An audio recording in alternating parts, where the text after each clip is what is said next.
ஒரு துண்டு சீட்டு கிட்ட மாட்டிக்கிட்டே தமிழ்நாடு தத்தளிக்குது. இப்போ ஒரு A4 சீட் வந்திருக்கு. உசுரே போனாலும் விவசாயத்தை விட்டுறாதீங்க அப்படின்னு படத்துல பேசுறது. இங்க இந்த கிராமத்துல வேண்டான்னு சொல்றோம், வேற எந்த கிராமத்துல வச்சுக்கலாமா? அப்ப இந்த கிராமத்துக்கு எதுக்கு வந்தீங்க? ஓட்டுக்கு வந்தேன். அந்த கிராமத்துல வச்சா வருவீங்களா? வரமாட்டேன். தெரியாது, ஸ்கிரிப்ட்ல இல்ல. ஸ்கிரிப்ட்ல என்ன இருக்கோ அதுதான் நாங்க பேசுவோம். ஒரு துண்டு சீட்டு கிட்ட மாட்டிக்கிட்டே தமிழ்நாடு தத்தளிக்குது. இப்போ ஒரு A4 சீட் வந்திருக்கு. துண்டு சீட்டுக்கிட்டே தடுமாறியாச்சு. அதுக்கே துண்டு சீட்டுக்கே நமக்கு அவ்வளவு சிரமம். மீனவர்கள் போராட்டம், மாணவர் போராட்டம், ஆசிரியர் பெருமக்கள் போராட்டம், இந்த பக்கம் பரந்தூர் போராட்டம், மேல்மா போராட்டம், மேல்பாதி போராட்டம், வேங்கவயல் போராட்டம், குலசேகரப்பட்டினம் போராட்டம், துண்டு சீட்டுக்கு. இப்ப A4 சீட்டு வந்து துண்டு சீட்டாவது கொள்கையே பேசுவோம். ஏதாவது பிரச்சனை தான் துண்டு சீட்டை பார்க்கும். இந்த A4 சீட்டு கொள்கையே கிடையாது, அது A4 பார்க்கும்.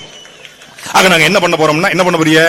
ஆக பெண்களுக்கு, குழந்தைகளுக்கு, மாற்றுத்திறனாளிகளுக்கு, ஆக அந்த வகை என்ன பெண்களுக்கு, குழந்தைகளுக்கு, மாற்றுத்திறனாளிக்கு நல்லது பண்ண போறோம். அப்ப அவங்களுக்கு மட்டும் தான் நல்லது பண்ணுவியா, மத்தவங்களுக்கு பண்ண மாட்டேன்னா பதில் இல்ல. இதையும் ஒரு கூட்டம் ஆதரிச்சுக்கிட்டு சுத்திக்கிட்டு தெரிஞ்சிட்டு